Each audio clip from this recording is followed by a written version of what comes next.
no compromise. உங்க சைடுலயும் எங்க சைடுலயும். It's a GT promise. GT Holidays, South India's #1 travel brand.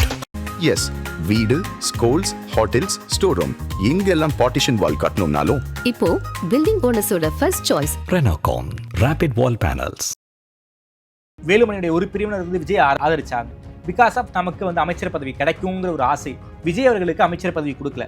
அதன் காரணமாக தான் வந்து எடப்பாடியார் ஆதரிக்கக்கூடிய முடிவுக்கு வேலுமணி அவர்கள் வந்தாரா? அமைச்சர் பதவிக்காகத்தான் எல்லோரும் போனாங்கன்னுலாம் நான் நினைக்கல. அவங்களுக்கு ராஜினாமா பண்ண 4 பேருக்கு டிக்கெட் கிடையாது இந்த இடத்துல, கிடைக்கும் என்ற உத்தரவாதம் இல்லை. ஏன்னு கேட்டா, ஓகே, வேலுமணி ஒன்று சொன்னார், எனக்கு எவ்வளவு பிரச்சனைகள் இருக்குன்னு உங்களுக்கு எல்லாம் தெரியாதுன்னாரு. என்ன பிரச்சனை சார்? வழக்கு, அந்த வழக்கு 5 வருஷமா எடுக்கவே இல்லையே திமுக. முத்துவேல் கருணாநிதி ஸ்டாலின் திமுகவினுடைய திராவிட மாடல் அரசு எடுக்கலையே. விஜயபாஸ்கர் அவர்கள் கூட நீங்க சொல்லுவ நோக்கத்துக்காக கட்சி மாறுற மைண்ட் செட்ல இருக்காருன்னு வச்சுப்போம். ஏன்னா விஜயபாஸ்கர் அவர்கள் வந்து கட்சி மாற போறாரு அப்படிங்கிற செய்திகள் தான் வெளியே வந்துகிட்டு இருக்கு. சிவிஎஸ்சி ஏன் இப்படி பாராமுகமா இருக்காரு? எடப்பாடியார் தலைமை ஏற்பதில் சிவிஎஸ்சிக்கு என்ன சிக்கல் இருக்கு? என்ன எடப்பாடி தப்பு பண்றாரு? இவர் வந்து பொதுச் செயலாளர் ஆவதற்காக எவ்வளோ போராடினாரு, எவ்வளோ நீதிமன்றம் போனாரு, போய் இத்தனையும் பண்ணாரு, எவ்வளோ பொதுக்குழுவில் வந்து என்னெல்லாமோ பண்ணாரு. எல்லாம் பண்ணி எடப்பாடி பழனிசாமி ஆனவர் தன்னுடைய கட்சிக்கு ஒரு ஊடகம், காட்சி ஊடகம், அச்சு ஊடகம் ரெண்டையும் வந்து சிவி சண்முகம் கையில் கொடுக்குற மாதிரி, அவர் கையில் எடுக்கிற மாதிரி பண்ணார. அதுதான் அனுபவிக்கிறது. பணத்துக்கு எடப்பாடியார் பல இடங்கள்ல சறுக்குனாருன்னு சொன்னீங்களா சார்? லீமா ரோஸ்க்கு டிக்கெட் கொடுத்ததே ஒரு மிகப்பெரிய சறுக்கல நான் பார்க்கல. ஒரு சறுக்கல், 10 தொகுதியை கவனிச்சுக்குவாங்கன்னு நம்பினாரு. அப்படி பணம் அவங்க கொடுக்கல, அப்புறம் மாட்டிக்கிட்டாரு, அப்புறம் கோவப்பட்டாரு என்பதெல்லாம் ஒரு பக்கம் இருந்தாலும், தான் பதவிக்கு முதலமைச்சராக வர வேண்டும்னு ஆசைப்பட்டுட்டார் பாருங்க முக ஸ்டாலின் சொன்னோன்னே. அதுதான் வந்து பெரிய சர்க்கிள். பாஜக ஆதரிச்சாதான் என்ன, ஒன்றிய அரசில் போய் ஒரு அமைச்சர், ஒரு 6 அமைச்சராவது கிடைக்கும். 12 அமைச்சர் வெளியேற்ற போகிறாங்கிறான். நாங்கள் தான் தனியாக சொல்றீங்க. திமுக பாஜக கூட்டணி உருவாகிறதா? ஆமாங்க, தனியாக எங்களுக்கு இடம் வேணும்னு சொல்லியாச்சு இல்லைங்க. காங்கிரஸ் கூட உட்கார வைக்காது. ஆமா, காங்கிரஸ் வந்து திமுக முதல்ல குத்திட்டாங்க. அப்புறம் எப்படி அவங்க கூட உட்காந்துருப்பாங்க? சரி, அதனால தனி சீட்டு கொடுங்கன்னு கேட்டிருக்காங்க. அப்ப எந்த பக்கம் போகணும்? நீங்க சொல்றத பார்த்தா விரைவில் வந்து பாஜக திமுக கூட்டணி உருவாகிறது. அதுக்கு வாய்ப்பு இருக்குது. அதை தவிர அவங்க வேற என்னதான் செய்வாங்க அப்படின்னு அவங்க மேல பரிதாபப்பட்டு சொல்றோம். Okay sir. அப்படின்னா இந்த மதசார்பற்ற கூட்டணி, அந்த எஸ்பிஏ அலையன்ஸ் உடஞ்சிருச்சு நாம எடுத்துக்கலாம். மதச்சார்புன்னு ஒன்று கிடையவே கிடையாது. நாங்கள் பொய்யாத்தானே சொல்லிட்டு இருந்தோம். அதிகாரிகளை விஜய் நம்பக்கூடாதுன்னு சொல்லலை, நான் முழுக்க சார்ந்திருக்க கூடாதுன்னு சொல்றேன். அதிகாரிகளை சார்ந்திருக்க கூடாது. எல்லாரையும் வந்து அதிகாரிகளையும் பயன்படுத்தி தான் வேலை செய்ய முடியும். ஓகே, முழுக்க அதிகாரிகளை சார்ந்திருக்க கூடாது. இல்லை, அவர்கள் சொல்லுவது எல்லாத்தையும் சரின்னு சொல்லி கேட்கல காமராஜ். அது மாடலாக போயிடுச்சு. ஓகே, ஆதரணியர்களுக்கு அன்பு வணக்கம். இன்று நம்மோடு மூத்த பத்திரிகையாளர் திருமிகு TSS மணி அவர்கள். வணக்கம் மணி சார். வணக்கம் சார். அதிமுகவில் ஒரு மிகப்பெரிய ஒரு கலைபரம், அது ஓரளவுக்கு செட்டில் ஆயிடுச்சு. வேலுமணி தரப்பு எம்எல்ஏக்களோட ஜாயின் பண்ணிட்டாரு. 2 பேர் மட்டும்தான் முரண்டு பிடிச்சிக்கிட்டு இருக்காங்க. ஒருத்தவர் சிவி சண்முகம், இன்னொருத்தவர் புதுக்கோட்டை விஜயபாஸ்கர் அவர்கள். இன்னைக்கு ஒரு மிக முக்கியமான செய்தி, சிவி சண்முகம் அவர்கள், அவர் விழுப்புரம் மாவட்ட செயலராக இருந்தவர், அந்த அளவுக்கு டாமினன்ட் மிக்க போஸ்ட்ல இருந்தவர். எடப்பாடியார்கிட்ட வந்து சமரசமே செஞ்சுக்காம அந்த மாவட்ட கழக சாவியை வந்து எடப்பாடியார் போட்டு ஒரு புதிய மாவட்ட செயலாளர் கிட்ட கொடுத்துருக்காரு. விஜயபாஸ்கர் அவர்கள் கட்சி மாற போறாரு அப்படிங்கிற எண்ணங்கள்லாம் செய்திகள் வெளியே வந்துகிட்டே இருக்கு. என்னதான் சார் நடந்துகிட்டு இருக்கு? 2 பேர் போயிட்டு போறாங்க, ஒன்றும் பிரச்சனை இல்லை. அதாவது அதிமுகவில் அவங்க ரோல் என்ன ஏற்கனவே என்பதுதான் முக்கியம். என்னன்னா, சிவி சண்முகத்தை பொறுத்தவரை அவர் வந்து தன்னுடைய கட்டுப்பாட்டில் விழுப்புரம், கள்ளக்குறிச்சி, கடலூர் எல்லாத்துலேயுமே வந்து குறிப்பாக வன்னியரில் உள்ள முன்னோடிகள் எல்லாம் வச்சிருக்காரு வச்சிருந்தார் என்பது உண்மை. ஆமாம், இந்த முறை கூட டிக்கெட் வாங்கி கொடுத்தது அவர் தான் என்பதனால தான் அருண்மொழித்தேவன் உட்பட கடலூர் உட்பட அவருக்கு விசுவாசமாக இருந்தாங்க என்பதும் இன்னொரு உண்மை கூடுதலாக. இவர் என்ன செய்தார் தன்னை நிலை நிறுத்தி கொள்ள என்று பார்த்தா, அப்படின்னா அவங்க அண்ணன் ராதாகிருஷ்ணன் தான் எல்லாமே செய்வார். நீங்கள் அந்த ஊடகமும் அப்படித்தான். 2 ஊடகம், அச்சு ஊடகம், காட்சி ஊடகம், 2 அவங்க கண்ட்ரோல் தான் இருக்குது. அதாவது அதே சமூகத்திலிருந்து வந்த நல்ல மனிதன் டாக்டர் லட்சுமணன்னு சொல்லி அவரை தேர்வு செய்து மாநிலங்களுக்கு அனுப்பிச்சாங்க ஜெயலலிதா. ஆமாம். அப்போ ஒன்றும் அம்மாவை எதுவும் சொல்ல முடியாது, பேச முடியாது, பேசாமல் இருந்தாங்க. அம்மா இறந்த உடனே ஆளுக்கு கொடி பிடிக்க தூக்குறாங்க. கட்சி, பொதுச் செயலாளர், ரெட்டையில் கட்சி பெயர் எல்லாத்தையும் தான் நாங்கள் ஏற்றுக்கிறோம்னு சொல்லிவிட்டு, ஓகே, நாங்கள் வந்து மாவட்ட செயலாளராக இருக்கிறத மிஸ்யூஸ் பண்ணுறது. புரியுது. அதாவது திமுகவில் தான் அது நடக்கும். மாவட்ட செயலாளர் மிஸ்யூஸ் பண்றதுங்கிறது தலைமை பலவீனம் என்று தெரிந்த திமுகவின் மாவட்ட செயலாளர்கள் மிரட்டுவாங்க. சரி, அது அன்பில் காலத்திலிருந்து, அன்பில் தர்மலிங்கம் காலத்திலிருந்து வரும். சரி, வீரபாண்டி ஆறுமுகம் காலத்திலிருந்து ஊடாக வரும். கொசிமணி காலத்திலிருந்து கூட சொல்லலாம். ஆமாம், அவர் ஓரளவு தான் பண்ணுவார், உதவி இருப்பார். இடையில அன்பழகனை வச்சு மிரட்டிடுவாங்க அங்கே கோசிமணியை. என்ன அது அகமுடியார் கல்லர் மாதிரி. ஓகே. அது மட்டும் இல்லாமல் மதுராந்த ஆறுமுகம் நீங்கள் பார்த்தீங்கன்னா வைகோ வெளியே வரும் பொழுது கூட யாரெல்லாம் வர்றாங்கன்னு சொன்னால் பொன்முத்துராமலிங்கம் வர்றாரு மதுரையில். ஓகே. முரட்டு பக்தர் பெரியசாமி வர்றாரு, வீரபாண்டி ஆறுமுகம் வர்றாரு, மதுராந்தகம் ஆறுமுகம் வர்றாரு, காரோட்டி கண்ணப்பன் வர்றாரு. இவ்வளோ பேர் வந்துடுறாங்க. இது நிறைய பேருக்கு நினைவு மறந்து போச்சு. கலைஞரை எதிர்த்து தான் வராங்க. காரணம் என்னன்னு சொன்னால் இவரை பலவீனமானவர்னு பார்த்தாங்க. ஆனால் எம்ஜிஆரையோ ஜெயலலிதாவையோ பலமானவர்னு யாரும் பார்க்கல. மிக பலவானவர். நாளை காலையில் நமது எம்ஜிஆரில் நம்ம பேர் இருக்கோ இல்லையோன்னு ஒவ்வொரு அமைச்சரும் பயந்துட்டு இருந்தாங்க. மந்திரி இல்லாட்டா எந்திரி.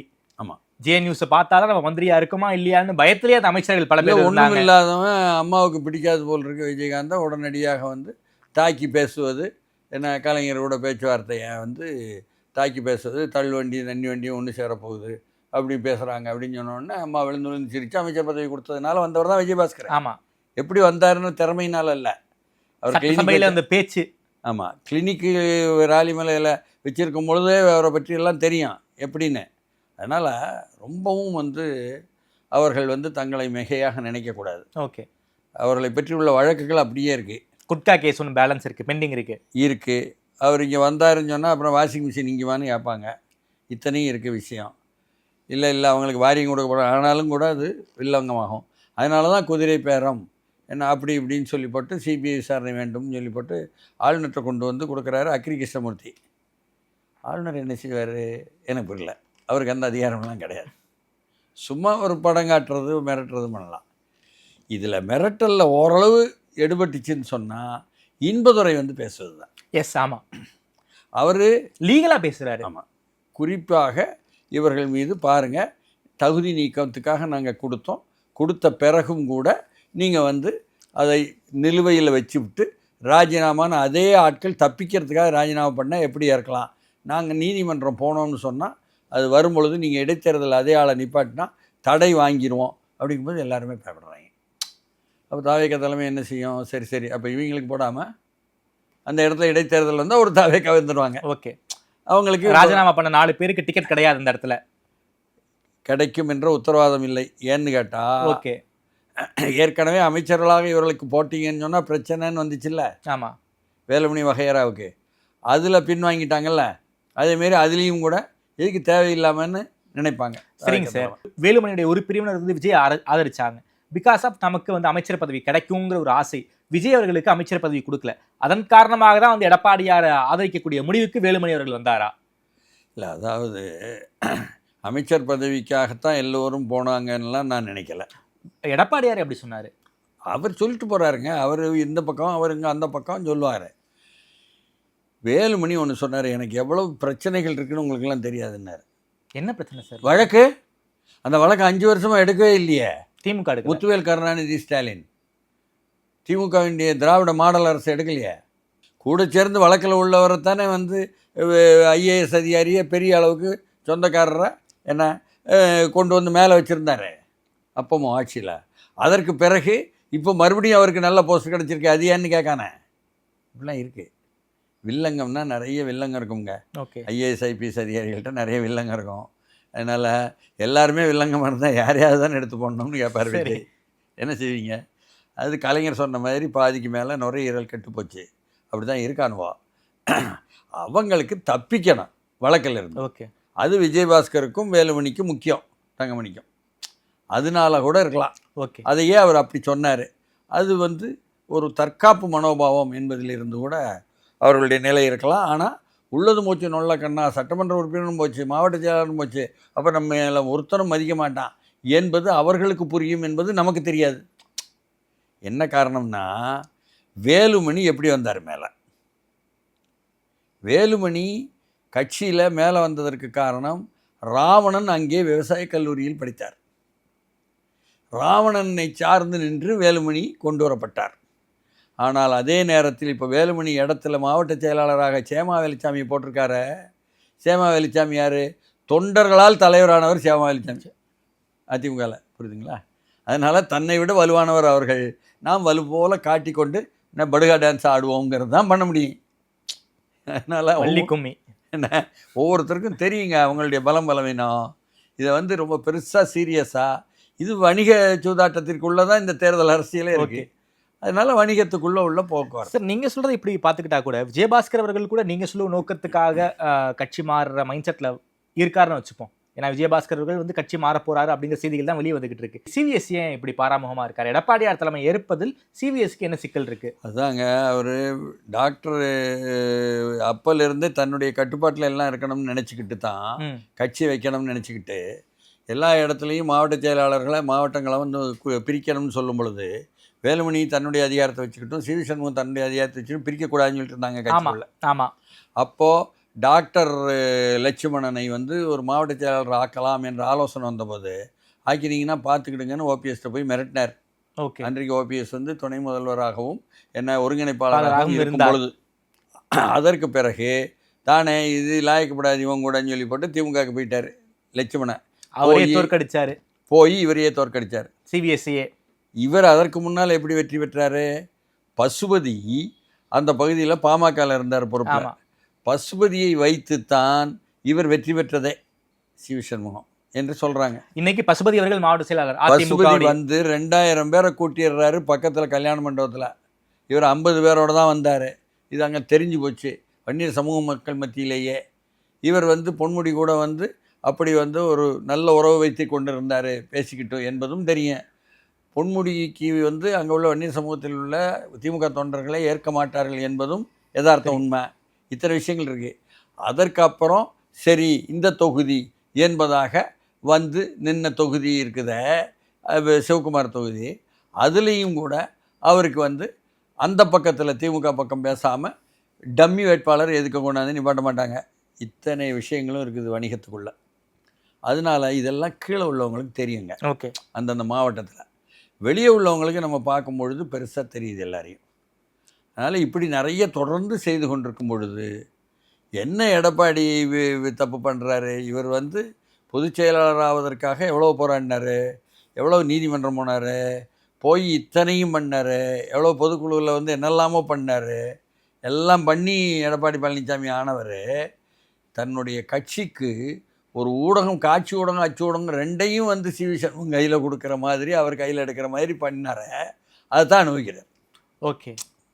நீங்கள் எப்போவுமே வந்து ஸோ அந்த ஊடகத்தை அவர் வச்சுருந்துருக்கணும், அவர் ஓன் பண்ணி இருந்திருக்கணும். அந்த இடத்துல தான் எடப்பாடி சறுக்கிட்டாரு. அதுலேயும் கூட எந்தெந்த இடத்துல சார் எடப்பாடியார் சறுக்குனாரு? கடைசியாக சறுக்கினது ஆர்எஸ்எஸ்ஸினுடைய அதானியினுடைய சதியில். புரியுதுங்களா? ஆர்எஸ்எஸும் அதானியும் என்ன திமுகவை தொடர்பு கொண்டு திமுக தலைவர்கிட்ட உங்களுக்கும் வந்து போச்சு, கிரீடம் போச்சு, குளத்தூரில் தோத்துட்டீங்க, இப்போ அவர் வந்தால் எப்படி அனுமதிக்க போகிறீங்க? இவங்க வந்துட்டால் நீங்கள் எம்ஜிஆர் வந்த மாதிரி என்ன ஒரு 20 வருஷத்திற்கு நீங்கள் திருப்பி வர முடியாது, வந்துடுவார். அதனால் விஜய் ஆட்சியில் உட்காரக்கூடாது.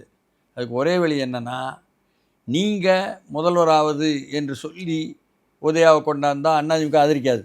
ஓகே. அதிமுக எடப்பாடியாரன்னு ஆதரிக்கிறேன் அப்படின்னு நீங்கள் திமுக சொல்லிட்டீங்கன்னா அது போதும். அப்போ அவர் வந்து பலியாயிருவார், அவர்கிட்ட நாங்கள் பேசிடுறோம் அப்படின்னு சொல்லி கொடுத்த ஆலோசனை இருக்குதே. அதானிக்கு என்னன்னு சொன்னால், என்ன வந்து ஹிண்டர்பெர்கை வச்சுக்கிட்டு காலி பண்ணாங்க. காலி பண்ண ஆள் வந்து அமெரிக்காவில் இருக்கார். அவங்கெல்லாம் பேக் பண்ணுறது தான் காங்கிரஸு ராகுல் காந்தியை. அந்த ராகுல் காந்தியை பக்கத்தில் உட்கார வச்சுக்கிட்டு இந்த விஜய் வந்து அரசியல் தொடங்குறாரு. ஓகே. அதனால இவர்கள் வரக்கூடாது. இது அதானிக்கு. புரியுதுங்களா? எல்லாமே வணிகம்தான். இப்போ ஆதவர்ஜனா என்ன சொல்கிறாரு? இப்போ சொன்னது தேர்தலுக்கு முன்னாலேயே நேரடியாக திமுகவுக்கும் பாஜகவுக்கும் உறவு இருக்குது. சபரீசை வந்து அமித்ஷா பையன் கூட வந்து வணிக பங்காளின்னே சொல்கிறாரு. ஆமாம். கூடையே தாண்டி இருந்தால் ஆதவர்ஜுனா சொல்லும் பொழுது தானே நமக்கு வந்து முழுக்க விழிக்குது. இப்படியெல்லாம் சொல்கிறாங்களே ஆதாரபூர்வமாக அப்படின்ட்டு நாம் இதுவரை கேள்விப்பட்டது சொல்லிக்கிட்டு இருந்தாலும் இது வந்து உறுதியாகுது. அதனால் இது வணிகம். வணிக சூதாட்டத்தில் மாறி மாறி வந்து கொடுப்பாங்க போவாங்க. இளையமாரரசு இருக்காங்க, அப்போ அதிமுக ஒற்றுமை தான் விரும்புகிறேன்னு சொல்கிறாங்க. எல்லாரும் அவங்க அறிக்கை கொடுக்குறாங்க, எல்லாரும் வாயை மூடிட்டு சிரிக்கிறாங்க. அவங்க எம்எல்ஏ, சாதாரண எம்எல்ஏ சார், அவங்க வந்து அறிக்கை ஒற்றுமையை விரும்புகிறேன். அவங்க பணம் இருந்தால் நாங்கள் தாங்க எல்லாம், எங்களை தாண்டி பணத்துக்கு. எடப்பாடியார் பல இடங்கள்ல சறுக்குனாருன்னு சொன்னீங்களா சார்? லீமா ரோஸ்க்கு டிக்கெட் கொடுத்ததே ஒரு மிகப்பெரிய சறுக்கலை நான் பார்க்கல. ஒரு சறுக்கல் 10 தொகுதியை கவனிச்சுக்குவாங்கன்னு நம்பினாரு. அப்படி பணம் அவங்க கொடுக்கல, அப்புறம் மாட்டிக்கிட்டாரு, அப்புறம் கோவப்பட்டாரு என்பதெல்லாம் ஒரு பக்கம் இருந்தாலும் தான் பதவிக்கு முதலமைச்சராக வர வேண்டும்னு ஆசைப்பட்டுட்டார் பாருங்க முக ஸ்டாலின் சொன்னோன்னே. அதுதான் வந்து பெரிய சர்க்கிள். ஓகே, நீ ஆசைப்படக்கூடாது. மக்கள் வந்து ஒரு தீர்ப்பு கொடுத்த பிறகு நீங்கள் வந்து இந்த பதவி ஆசை என்பது அவரை வீழ்த்தி விட்டது. ஓகே, அதுதான் பிரச்சனையே. இவர் முதல்லையே திமுக தானே உனக்கு எதிரி இப்போ சொல்கிறார் என்பவர் சொல்கிறார். திமுக தீய சக்தின்னு சொன்னால் எங்களுக்கும் அதிமுகவுக்கும் அது தீய சக்தி, விஜய்க்கும் அது தீய சக்தி. அப்போ நாம் 2 பேரும் தானே சேர்ந்துக்கிட்டு திமுகவை இருக்கணும். நீங்கள் வந்து எங்கள்கிட்ட தானே ஆதரவு கேட்டிருக்கணும் என்பதாக வந்து என்பவரை சொல்கிறாரு வெளியில் வந்து இப்போ ஊடகத்துக்கு. அப்போ எடப்பாடியார் அதை முன்கூட்டி செய்திருந்தால் திமுக என்பதை எதிரி கட்சியாகவே என்ன ஆக்கி கொண்டு எம்ஜிஆர் ஜெயலலிதா பாணியில் பவனம் செய்திருக்கலாம். ஆனால் தான் வரணும்னு ஆசைப்படும் பொழுது எல்லாமே வீழ்ந்துருது. இதில் ஆர்எஸ்எஸ் அதானியினுடைய சதிக்கு பலியானவர்கள் இப்போ அம்பலப்பட்டு நிற்கிறாங்க. திமுக கூடையே சேர்ந்த ஆர்எஸ்எஸ்க்கு பாஜகவுக்கு எதிராகன்னு திமுக சொன்ன பசப்பு வார்த்தைகளெல்லாம் நம்பிக்கிட்டு இருந்தவங்க என்ன ஒரு சிபிஐ, சிபிஎம், என்ன காங்கிரஸு, விசிகா எல்லோரும் புரிஞ்சுக்கிட்டாங்க, ஐயுஎம்எல் உட்பட. அதனால் கொஞ்சம் தாமதமாவது காதர் மைதீன் சொல்கிறாரு, திமுக தான் சொல்லிச்சுங்க இன்னும் இப்போ ஒப்புக்கிறாரு. அதேமாரி திரும்பவும் சொல்ல வேண்டியிருக்கு உண்மையை. அதே மாதிரி வந்து நேரடியாக திமுக இப்படி சொல்லிச்சு, அதுக்கு நாங்கள் உடன்படலை என்பதாக முதல்ல அறிவிக்கிறது எம்ஏ பேபி தான், மார்க்சிஸ்ட் கட்சி. அதனால் எல்லோருமே பாஜகவுக்கு எதிரி என்று எங்களிடம் சொல்லி கூட்டணி என்று வைத்து கொண்டிருந்தாயே, அதுவும் நாடகமா, அதுவும் கோபாலு நாடகமா, கோபாலுங்கிற மாதிரி ஆகிட்டாங்க. அதனால் கோபாலு வேணாம் கோபாலுன்னுட்டு வந்துட்டாங்க அறிவாலயத்தை விட்டு வெளியே. இதுதான் வந்து அவர்கள் வந்தது. அதனால் அவர்களுக்கு தெளிவாக தெரிஞ்சு போச்சு, பின்னால் இருந்து அமித்ஷா பாஜக இயக்குது. அப்போ திமுக அதனுடன் தான். உங்களுக்கு இப்போ வேறு வழி என்ன? அமைச்சராக இருக்கணும், அதிகாரத்தில் இல்லாமல் இருக்க முடியாது சில பேரால். அதுலேயே வந்து ஊறி போயிட்டாங்க தலைவர்கள்லாம். அதனால தான் எடப்பாடி ஒத்துக்கிட்டது கூட. என்ன எத்தனை வருஷம் தான் சும்மா எதிர்கட்சியாக இருக்கிறதுன்னு. அதே மாதிரி இப்போ பாஜக ஆதரித்தா தான் என்ன ஒன்றிய அரசில் போய் ஒரு அமைச்சர், ஒரு 6 அமைச்சராவது கிடைக்கும். 12 அமைச்சர் வெளியேற்ற போகிறாங்கிறான் பாஜக. வெளியேற்றிட்டு அந்த இடத்துல வந்து சந்திரபாபு நாயுடு, நிதிஷ்குமாருக்கெல்லாம் கொடுக்க போகிறாங்க. அதெல்லாம் சும்மா இல்லை. ஓகே, இங்கேருந்து போகிறவங்களுக்கு நாங்கள் தான் தனியாக சொல்கிறீங்க. திமுக பாஜக கூட்டணி உருவாகிறதா? அவங்க தனியாக எங்களுக்கு இடம் வேணும்னு சொல்லியாச்சு இல்லைங்க, காங்கிரஸ் கூட உட்கார வைக்காது. காங்கிரஸ் வந்து திமுக முதல்ல குத்திட்டாங்க, அப்புறம் எப்படி அவங்க கூட உட்காந்துருப்பாங்க? சரி, அதனால தனி சீட்டு கொடுங்கன்னு கேட்டிருக்காங்க. அப்போ எந்த பக்கம் போகணும்? இங்கே ஒவ்வொருத்தரும் எங்களுக்கு அமைச்சர் வேணுங்காங்கல்ல. இப்போ விஜய் கட்சி வந்து திமுகவுக்கு எதிராக இருக்கும் பொழுது மேலே உள்ள அதிகாரத்தில் பங்காளியாக இருந்தால் தானே நாங்கள் வந்து அதை டீல் பண்ண முடியும். வணிகம் தானுங்க, எல்லாமே வணிகம்ங்க. விரைவில் அரசியல் வந்து கலைஞர் காலத்தில் அரசியல் தலைமையில் இருந்தது, முக ஸ்டாலின் வந்ததுலேருந்து வணிகம் தலைமையில் வந்துருச்சு. அதனால் தெளிவாக நம்ம என்ன செய்யணும் மாப்பிள்ள, ஒன்றும் இல்லை மாமா, எடுக்கணும் கொஞ்சம் கொடுக்கணும் போது அது வணிகம். அப்போ மக்கள் என்ன சொல்லிட்டான், இவ்வளவு கொடுக்கானுவல ஏன் கொடுக்கானுவோ, அப்போ நம்மகிட்ட இருந்து எடுத்தது தானே, அப்போ நாம் வந்து பதில் அரசியல் கொடுப்போம்னு மக்கள் அரசியலை கையில் எடுத்துட்டான். ஓகே, இதுதான் தீர்வு. ஓகே சார், நீங்கள் சொல்கிறத பார்த்தா விரைவில் வந்து பாஜக திமுக கூட்டணி உருவாகிறது, பழைய கூட்டணி மீண்டும் உருவாகிறது இல்லாமா? அதுக்கு வாய்ப்பு இருக்குது. அதை தவிர அவங்க வேறு என்னதான் செய்வாங்க அப்படின்னு அவங்க மேலே பரிதாபப்பட்டு சொல்கிறேன். ஓகே சார், அப்படின்னா இந்த மதசார்பற்ற கூட்டணி, அந்த எஸ்பிஏ அலையன்ஸ் உடஞ்சிருச்சு நம்ம எடுத்துக்கலாம். மதச்சார்புன்னு ஒன்று கிடையவே கிடையாது. நாங்கள் பொய்யாத்தானே சொல்லிட்டு இருந்தோம். நாங்களே ஒவ்வொருத்தரும் மதச்சார்பு தானே. நாங்கள் தானே முத்தமிழ் மாநாடு நடத்தினோம். நான் அப்போலேருந்து சொல்கிறேன்ல, நாங்கள் தான் வந்து சும்மா திராவிட மாடல் அரசுன்னு சொல்லுமே தவிர நாங்கள் வந்து சனாதன வழி திராவிடம், பெரியார் வழி திராவிடம் கூட எப்போவுமே முரண்பாடு தானே. பெரியார் வழி திராவிடம் என்பது பெரியார் திடலிருந்து ஆசிரியர் சொல்வார், நீங்கள் வந்து இல்லம் தேடி கல்வின்னு சொல்கிறீங்க, இது ஆர்எஸ்எஸ் திட்டம் சொல்வார். உடனடியாக முதலமைச்சர் வந்து அதுக்கு ஒரு பதில் சொல்வார். என்ன, நீதி கட்சி காலத்திலிருந்து திண்ணை பள்ளிக்கூடங்களிலிருந்து தான் தொடங்கினோம், மறந்து விட்டதா அப்படிம்பார். அதற்கு பிறகு என்ன ஆர்எஸ்எஸ் திட்டம் அமலாக்கலாம் வேறு ஏதாவது சொல்லி. அதே மாதிரி வந்து ஆர்எஸ்எஸ்ஸை சொல்லித்தான், ஆர்எஸ்எஸ்ஸை தீக்கா மாதிரி சொல்லித்தான், நீதி கட்சியை சொல்லித்தான் கலைஞரே 99 எழுதினது. அவங்களும் வந்து ஒரு சமூக விழிப்புணர்வு இயக்கம்னு. அதற்கப்புறம் நீங்கள் நேரடியாக வந்து ஆதீனம் மயிலாடுதுறையில் அவர்களை சொன்னீங்கன்னு சொன்னால் அவர் வந்து பல்லக்கையில் வந்து மனிதன் தூக்குவதா பகுத்தறிவுக்கு எதிரானதுன்னு சொல்லிவிட்டு அறிக்கை கொடுக்க சொல்லுவாங்க அதிகாரிகளையே. அதிகாரி அரசியல் பேசி அறிக்கை கொடுப்பாங்க. அப்புறம் ஆதீனங்கள் வந்து நேரடியாக சந்திச்சிட்டாங்கன்னு சொன்னால் மனிதன் தூக்கலாம், பகுத்தறிவுக்கு ஒப்பாய் விட்டது அப்படின்னு முதலமைச்சர் என்ன இன்னொரு ஆர்டர் போட்டுருவார். மகாவிஷ்ணு ஒரு இடத்துலேருந்து அனுப்புவாங்க மேலேருந்து. மகாவிஷ்ணு வந்து கண்ணாபின்னான்னு ஆபாசமாக பள்ளிக்கூடங்கள்லாம் சைதாப்பேட்லேயும் என்ன செய்வார். அதற்கு பிறகு அது அம்பலமான உடனே யாரடா பலியாக்கன்னு பார்த்து ஹெட் மாஸ்டர் பலியாக்கிடுவாங்க, சிஇஓவை பலியாக்கிட்டாங்க. அவர் தான் மிகச்சிறந்த ஆள். இப்படியாக அவர்கள் ஏற்கனவே அம்பலப்பட்டது தான் காவி வழி என்பதாக, சனாதன வழி திராவிடம் என்பதாக அவர்கள் நிரூபித்து கொண்டிருந்தவர்கள் தான் அந்த ஆட்சி. அதனால் அது கண் விழித்தது என்பது இப்பொழுது பச்சையாக தெரிகிறது. ஓகே சார், குறிப்பாக திமுக வரக்கூடிய ஒன்று பாஜகவோட கூட்டணிக்கு போகலாம் அல்லது தனித்து தேர்தலை எதிர்கொள்ளணும். 2020 வரக்கூடிய நாடாளுமன்ற தேர்தல் என்பது திமுகவுக்கு ஒரு மிகப்பெரிய சிக்கல் நாம் எடுத்துக்கலாமா சார்? அதாவது எம்ஜிஆர் கட்சியை விட்டு வெளியே போன காலத்தில் இருந்தே வந்து அவர்களுடைய வாக்கு வங்கி என்னன்னு அவங்களுக்கு தெரியும். வணிகம் மூலமாக அதை நாம் வந்து எடுத்து விடலாம்னு சொல்லி சொன்னதை ஏற்றுக்கொண்டு வணிகம் என்பதை அரசியலை தள்ளி வைத்து விட்டு வணிகம் என்பதை தலைமையாக வச்சாங்க.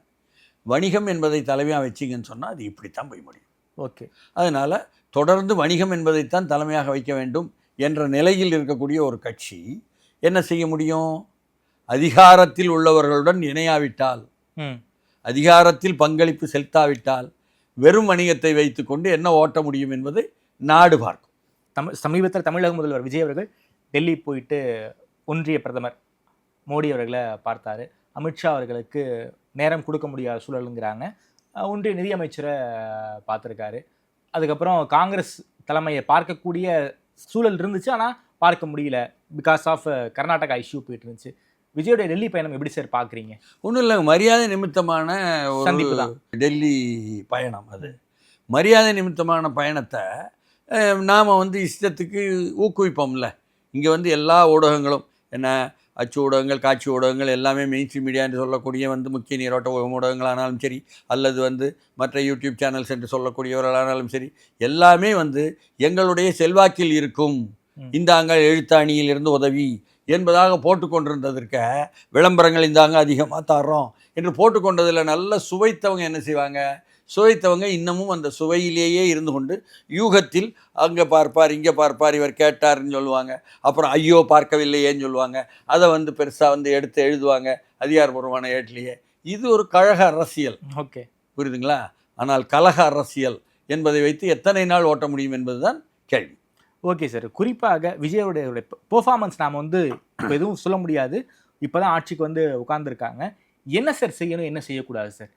இல்லை, என்ன செய்யணும் செய்யக்கூடாது இல்லை, கீழே உள்ள மக்கள்கிட்ட, அதாவது அதிகாரிகள்கிட்ட கேட்க வேண்டியதுதான். அதிகாரிகளுக்கு சொல்வதை முழுக்கவே நம்பி அதுதான் மதிப்பீடு, அதுதான் யதார்த்தம் என்று புரியாமல் மக்களிடம், சம்பந்தப்பட்ட சமூக பிரிவுகளிடம், உதாரணமாக வந்து விவசாயிகள் பிரச்சனைன்னு சொன்னால் ஏற்கனவே நம்ம கொடுத்த வாக்குறுதியும் அதை நிறைவேற்ற முடியலைன்னு சொன்னாலும் கொஞ்சம் கொஞ்சமாக நிறைவேற்றலாம். மாறாக அதிகாரிகள்கிட்ட கேட்பது என்பதை செய்தால் அவர்களுக்கு விவசாயமும் தெரியாது, விவசாயிகளையும் தெரியாது.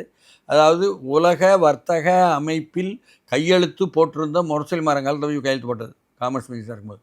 ஏன்னா அமெரிக்காவுக்கும் ஐரோப்பாவுக்கும் உள்ள விவசாய பொருட்கள் இங்கே கொண்டு வந்து சந்தையில் போடுவதற்கு ஆதரவான சிந்தனைகளை வந்து அவர்கள் வந்து அதிகாரிகள் சொல்லுவாங்க. ஏன்னா அதிகாரிகள் மைண்டில் அவ்வளோதான், படிச்சுட்டு வர்றேன், அவனுக்கு விவசாயம் தெரியுமா, விவசாயியை தெரியுமா, விவசாய வாழ்நிலை தெரியுமா, அதை ஊக்குவிக்க தெரியுமா, அதை மேம்படுத்த தெரியுமா?